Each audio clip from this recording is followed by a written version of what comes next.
So Broc, you got titanium rods in each shin. Yes, sir. Can you go through airport metal detectors? Yeah. So I actually went to Florida for vacation after the bowl game, and I didn't have too many problems. Surprisingly, Coach said you were out here quite a bit today. How do you feel about your health and where you're at? Are you going to be ready for September 1st? Yes, sir. I'm going to be more than ready. I feel great, right now. Just trying to, get my legs back under me. But it's working, taking it day by day, step by step. I don't want to, rush into anything. But, yeah, I feel like I'm about 95% right now, so I feel like I'll be ready for Penn State. Kind of take us through the process of the surgeries, the timing of them, and how much, the rehab, and just the point to get back, to this point. Yeah, it's definitely been a struggle.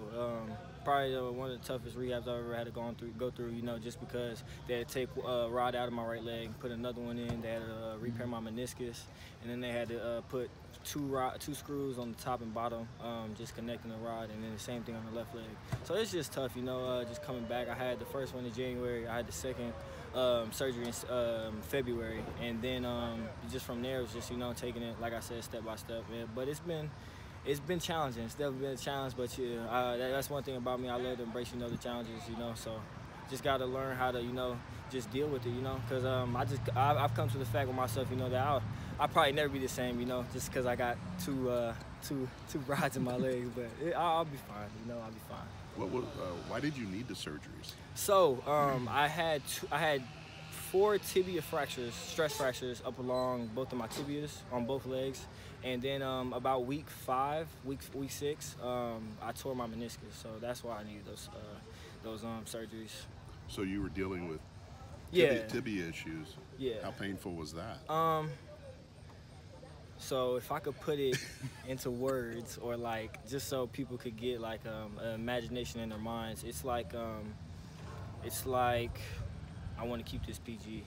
It's like every step you take, someone has a hammer and they're just tapping you on the shin. One of those feelings. And then the meniscus was kind of like a hot knife going into your knee. But other than that, I was fine.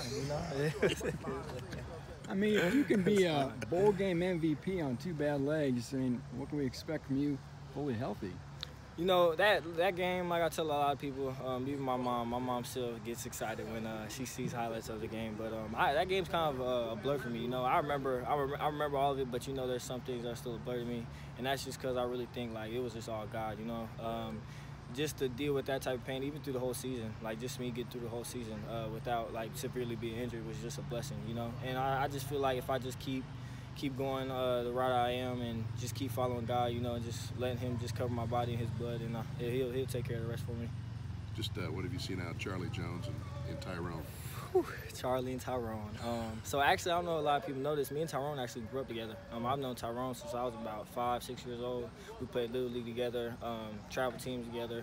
Tyrone is Tyrone. He's been like this since we were kids. I've always known he's a special player. Plays running back, receiver. You don't get a lot of guys that can actually get out there and actually be a top-notch elite player at both positions. It's hard to find Debo Samuel type of guy. And then Charlie's just talk about speed, and he knows how to turn it on and turn it off. He knows where, and he's a smart guy, savvy player. He's already played in a Big Ten championship before. He's been in that environment. So bringing them, so has Tyrone. Just bringing them in has helped us so much, just because they have that experience of making it to the Big Ten championship where we aspire to be this year. So them coming in the room, just being mentors to us and the whole room. We love those guys. We embrace them fully. So what will be the strength of this group? I think the strength of this group would be our depth. We have a lot of depth in our room. We brought in Elijah Kenyon. We have, I think, who's going to be a breakout player this season for us, Deion Burks. He's amazing. We have Marshawn Rice. He's an outstanding player. We have Abdul Yassin, TJ Sheffield, Charlie, like we spoke of, Tyrone. Our room is very deep, and we still got some guys. Andrew Sawinski. We have a lot of depth in our room. So no issues replacing David Bell and Milton Wright? So Yes, you always when you lose those type of players, there will always be issues. You know, sadly, I miss Milton dearly. I've reached out to him a few times. I got in contact with him. He's in good spirits though, and you know, I pray for him and just hope that his situation works out for the best. But yeah, he's just a high motive guy. You can't replace those type of guys, you know. And David's just, you know, that's just David, you know. So that always hurts losing those type of guys. But we're definitely gonna figure it out. I think this room is gonna be special this year. Do you have to?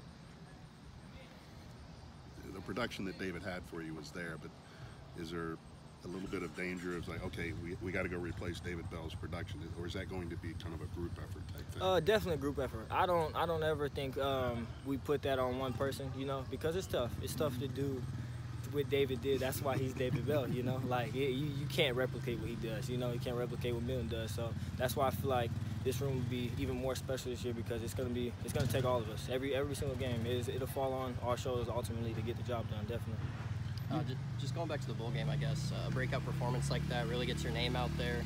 How does that change, I guess, the expectations for yourself, and how have you kind of managed that, I guess, coming into this season? So even last year, like I've always held myself to a high expectation, you know, just who I am, you know, just growing up by alopecia, going through different things. With my dad playing the MLB 10+ years, so I've always had a high standard for myself, you know.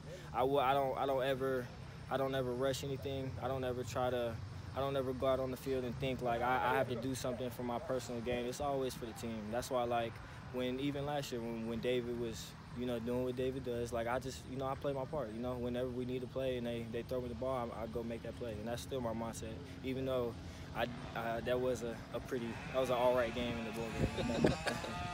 You changed your number? Yes, sir. At high school I was originally number 13.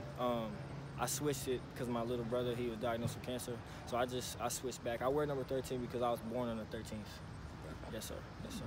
Because your other number was like the number of cancer treatments that he had gone through, right? Yes, sir. Yes, sir. Yes, sir. Are you able to beat Reese Taylor one-on-one out here? So actually, it's just amazing. Like this whole team that has been put together, we brought in so many different guys, and just I would never, in a million years, I was talking to somebody about this. I never would think that me and Reese Taylor would ever be on the same team together. Like I kind of, so when he first made the decision to come, I kind of got a little emotional just because. Not sad, but it was just a thing of like, wow, like me and Reese grew up. I've known Reese since I was about 5, so it's just, you know, it's surreal. You know, it's a feeling that it doesn't come too often, you know. You indie guys have a pretty strong connection, don't you? Yeah, we do. We definitely do. We definitely do. And I feel like it's contagious, you know, because the way we love on each other, me, Reese, Tyrone, Branson Dean, even George when he was here, like just and we have many more. Andrew Sawinski, Preston Terrell, like there's a lot of guys from Indy. Running backs, Dylan Downey. I can go down the list, you know. And it's just like it's about pride, you know. Like I tell them all the time, especially in our room, it's about pride, you know, going out there and just wanting to win more than anything. Like more than wanting to touch the ball, just wanting to get your job done, you know. And it's the pride of being from Indiana, you know, and winning and making our state proud. You count guys from Zionsville? Huh? We count guys from Zionsville. Yeah, of course. You know, we love people. Yeah, all over. And wherever you're from, we're all one big family, definitely.